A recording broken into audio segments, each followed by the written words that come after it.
commercial poultry industry spends $40 billion a year on purchased feed, and that number only works if backyard flock keepers stay dependent on it. This video covers the system that breaks that dependency. Kitchen waste, sprouted grain, a $50 stock tank, 0 purchased feed.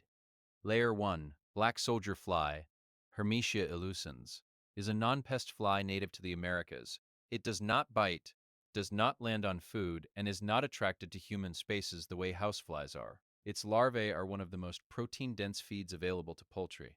40 to 44% crude protein, 25 to 35% fat, and a complete amino acid profile including methionine. The amino acid that is most commonly deficient in grain-based poultry rations and has to be synthetically added to commercial layer pellets to meet production standards. The larvae produce that protein from kitchen waste. Vegetable scraps, fruit rinds, coffee grounds, eggshells, spent grain, spoiled dairy, material that goes into the trash in most households, goes into a BSFL colony and comes out as live protein in 8 to 12 days. The feed replacement math. Karl Werkomsky of Tar River Trading Company documented replacing 1/3 of his purchased chicken feed cost with BSFL grown on kitchen scraps from a single household. Independent homestead operations across the U.S. have reported 30 to 50% feed replacement when a colony is running at scale on sufficient organic waste input. The research literature, including studies published in the Journal of Economic Entomology, confirms that BSFL can replace soybean meal as the primary protein source in laying hen diets without measurable reduction in egg production or hen health. For a flock of 12 hens consuming $90 of feed per month, a functioning BSFL colony on household kitchen waste cuts that to $50 to $60. It does not hit 0 on its own. It is layer 1. A starter colony requires a bin, kitchen scraps, and either purchased starter larvae, available online for under $30, or patience. In USDA hardiness zones 6 through 10, wild BSF females will find an open organic waste bin and deposit eggs within 2 to 4 weeks during warm months. The larvae self-harvest. A ramp angled out of the bin lets mature prepupae crawl out and drop into a collection container below, directly into the chicken pen if the pen is positioned beneath it. No labor. The system harvests itself. Adding meat scraps or bones to the colony feedstock attracts houseflies, not BSF. Keep inputs to plant matter, coffee grounds, and non-meat food waste during colony establishment. Once the colony is mature and BSF adults are present in numbers, meat scraps can be introduced in small amounts. Start clean. Layer 2. Fodder system. Sprouted barley fodder is not a supplement. It is a feed multiplication system. 1 pound of dry barley grain given water and 7 days produces 6 pounds of sprouted fodder. A 50-pound bag of barley at $15 becomes 300 pounds of feed. The cost per pound drops from 30 cents to 5 cents, and the nutritional profile of the grain improves in the process. Barley as a dry seed has a crude protein content of 12.7%. After 7 days of sprouting, that rises to 15.5%. More importantly, the digestibility of the grain increases from 40% to 80%. The bird extracts more nutrition from each pound of fodder than from each pound of commercial pellet, which means the flock needs less total feed volume to maintain production. Mother Earth News documented the cost shift this way. Organic feed at 60 cents per pound becomes sprouted barley fodder at 10 cents per pound. A 6 to 1 cost reduction on the same nutritional footprint. Dollar store dish pans with holes drilled in the bottom. A rack that allows drainage between trays. Whole grain barley from a feed co-op or farm supply store. Not pearled, not hulled, whole grain only or the seed will not sprout. Soak the grain 8 to 12 hours. Drain, spread 1 inch deep in the tray, rinse twice daily. Harvest at day 7. Stack 10 trays on a rotating cycle and you have a continuous daily harvest from one shelf of a utility rack. Mold is the only consistent failure point, and it comes from one of 3 causes. Trays too deep, more than 1 inch of grain causes anaerobic conditions in the center where mold thrives. Insufficient drainage. Standing water in the tray breeds mold overnight. High ambient humidity without airflow. The fix for all 3 is the same. Shallower trays, better drainage holes, and a small fan circulating air in the fodder space. A white vinegar rinse of empty trays between batches eliminates mold spore buildup. Layer 3. Kitchen scrap loop. A 2-person household generates 15 to 30 pounds of usable chicken scrap per month. A family of 4 generates 30 to 50 pounds. Vegetable and fruit peels, cooked grains, bread crusts, dairy scraps in small amounts, crushed eggshells, all of it goes directly to the flock as supplemental feed, reducing the grain ration proportionally. The safe list: vegetable peels, fruit rinds, cooked rice and oats, small amounts of cheese and yogurt, crushed eggshells for calcium. The fatal list, and this is worth saying clearly because the consequences are serious. Avocado contains persin, a toxin lethal to poultry in any amount. Raw green potato skins contain solanine. Rhubarb, raw dried beans, onion in large quantities, chocolate, all toxic. These are not vague cautions. They are documented causes of flock mortality in backyard operations where the list was not known. Kitchen scraps that are too decomposed for direct feeding go into the BSFL colony instead of the trash. The larvae convert it to protein. The protein goes to the flock. The flock produces manure. The manure at 1.1% nitrogen, 0.8% phosphorus, 0.5% potassium goes to the garden. The garden produces vegetable scraps. The scraps go to the flock or the colony. Nothing leaves the system. Layer 4. Free-range rotation. A flock with daily access to managed pasture on a rotational system reduces grain consumption by 25 to 35% compared to a confined flock on purchased feed alone. This is not a soft estimate.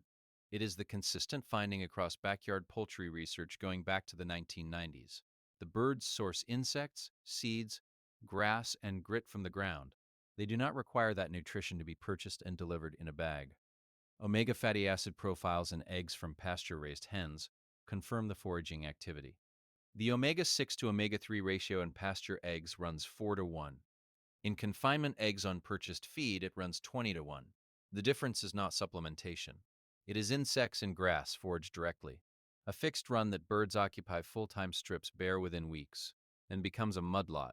Rotating birds through 3 zones, 10 days active, 20 days rest, keeps the forage productive and the parasite load manageable.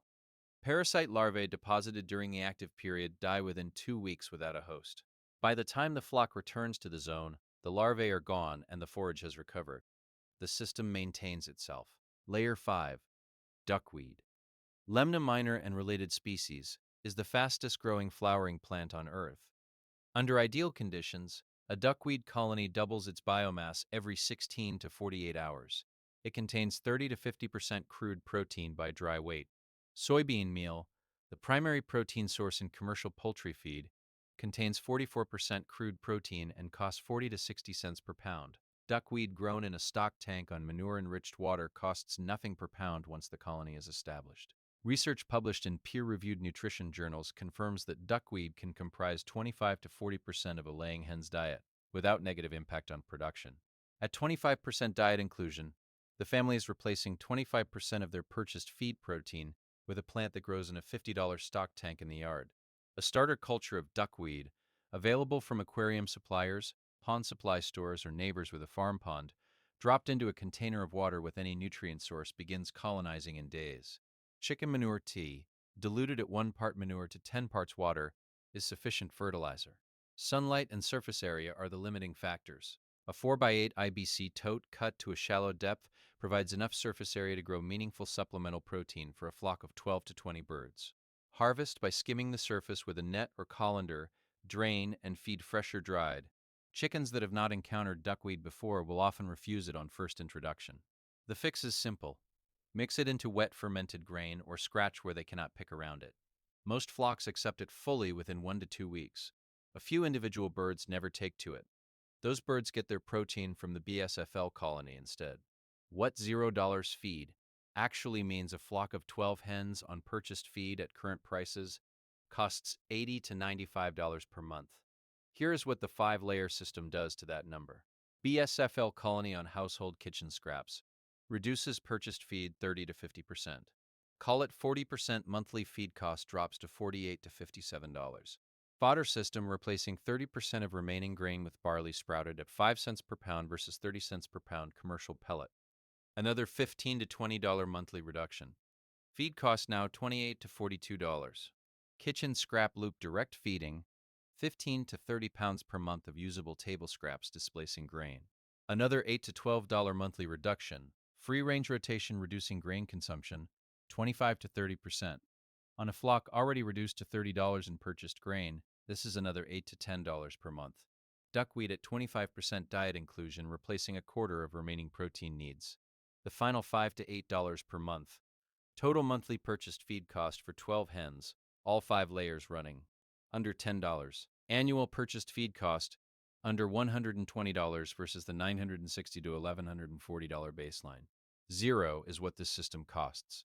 When the household generates enough kitchen scraps, and the pasture is producing and the duckweed colony is at full capacity, and it is summer in USDA Zone 7, or warmer.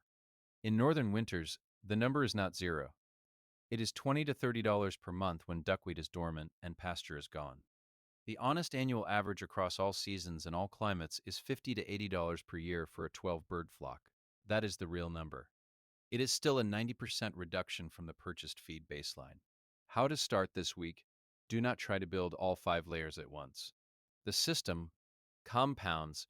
Each layer makes the next layer easier, but starting 5 new systems simultaneously creates the kind of complexity that causes people to abandon all of them. Week 1. Start the BSFL colony.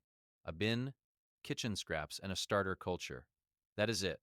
The colony runs itself once it is established and it feeds every other layer in the system. Week 2. Set up 2 fodder trays. 2 trays is not a full fodder operation. It is a proof of concept that costs under $5 in materials and 1 bag of barley. Watch it work. Scale up once the rotation is clear. Week 3. Establish the kitchen scrap protocol. A designated bin in the kitchen, a list of safe and unsafe inputs on the refrigerator, and a habit of routing scraps to the flock instead of the trash. The free-range rotation and the duckweed colony come when the first 3 are running smoothly. That is month 2 or 3. By month 4, the full system is operational. By month 6, the purchased feed bill is unrecognizable from what it was at the start. We cover practical food production for American families who want less dependence on the grocery store. Every layer in this system can be started this week on a standard backyard for under $50. Subscribe so the next video finds you. It covers the exact BSFL colony setup from bin selection to self-harvesting ramp, with dimensions and feedstock ratios for a household of 2 and a household of 4. See you there.